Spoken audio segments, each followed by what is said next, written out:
Alright, so with today's video, I haven't really done a good update on this car. I keep doing these little updates, but I don't really film anything. Well, now we have the Sylvia front on this car. I took it off my other car in the picture. I did a little trading around. Got rid of the bricks, unfortunately. I want to go with more of the triple beam lights because where I live, there's not a lot of street lights. So it's definitely good to have projectors versus those halogen bulbs. So I traded my brakes for a hood, and then I bought some triple beams. So now I have a hood, a Sylvia hood on my fiance's S13, which is what I'm going to be working on today, and my other S13 as well. I have a pop-up front end. It looks okay. It's not too great. But today, so I have all the wheels painted. I'm just waiting around to get tires for the wheels. But when I put the fenders and everything on this car, when I lowered it and put the 5-lug swap, I already had rolled fenders on the Sylvia front, but I did not have rolled fenders on the rear.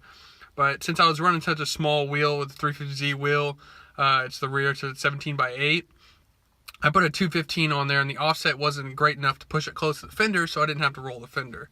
But now I'm going to go ahead and roll the fender, get it ready for the new wheels, because the new wheels are going to be, they're not going to be poking much because it's a 17 by 9 plus 35. And I'm going to run a 245/40/17 on the rear, so it's going to get more of almost a meaty look.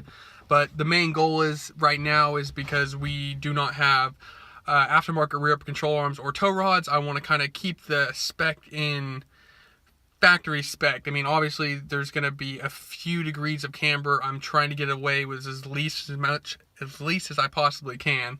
And I want to be able to utilize the stock eccentric bolts to kind of do the alignment without having to go out of my way and spending money on aftermarket parts, for now at least. And in the future, when she goes with MB battles on this car, or if she changes her mind on any other wheels, because we're going to go 18s, I'm going to have to invest in those parts. But for now, I kind of want to keep it to where it's mostly stock, and she can drive down the road every day, because she does have a 350Z, but this car is going to be kind of just whenever she wants to drive it, maybe a drift car. I don't entirely know. But now I'm going to get on to start rolling the fenders. Alright, this is what I really wanted to film. I'm going to put this on time-lapse just because I want to see myself roll fenders, because I've never actually watched anyone roll fenders before. I bought a fender roller about a couple years ago, and I roll all my fenders on my cars. But I want to make sure whenever I re-watch it, if there's anything I can learn from it, I will. And another reason is I don't think you can't actually see, but right here there's a dent, and the scratch goes all right there. Right here there's a dent, and right here there's a dent. Those are all dents there before I got the car, and I'm really interested to see if it affects rolling the fender anyway. If it dents even more, I kind of want to see it. And I'm going to try to go as slow as I possibly can. I'm going to take my time on this. I got a heat gun.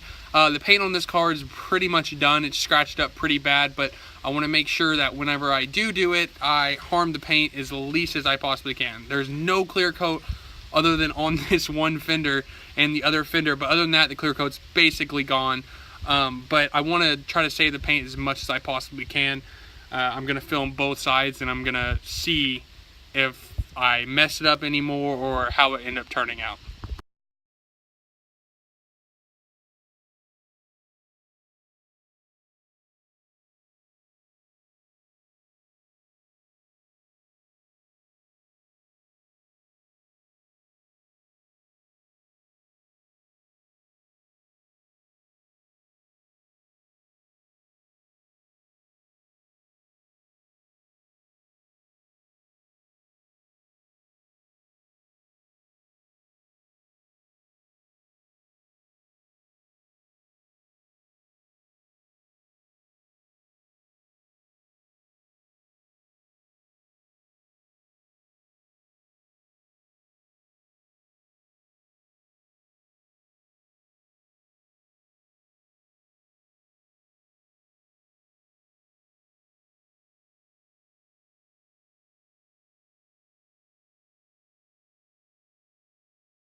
So, just got done rolling both fenders. They both turned out great.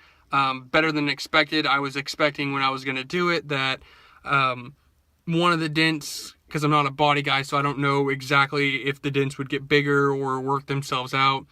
I had a fear they would get bigger. I took my time, really just try to make sure that I wasn't trying to rush it, and really just kind of gentle. I don't know how the time's lapse. I mean, you gentle as you can get with rolling a fender, I guess. But it all turned out great. There wasn't any crazy problems that I ran into, which usually on a 240 you do, but I didn't. I went ahead and I test fitted the new 5 Ziggins. If I can figure out how to put a picture in here, I'll put a picture in here. But they turned out great. I only test fitted one. I don't have a tire for it, so it's just a 17x9 plus 35. I was really excited for that offset since on my S13 I run a 17x10 plus 38 with a 3mm spacer, so effectively 17x10 plus 35. But with a 17x9 plus 35, the 245/40 17 is going to come out great once I can get that tire. The fitment is going to be decent. I'm not trying to really slam this car. She likes the really low look, especially with 18s, but on the 17s I can't. The teen coilovers that I'm running, the perch starts a whole lot lower than the newer coilovers, because these are really old coilovers. So the problem that I run into is if I lower this car too much, the perch will actually hit the axle boot and it'll rip it. I had that happen in my S13 probably 2 or 3 times.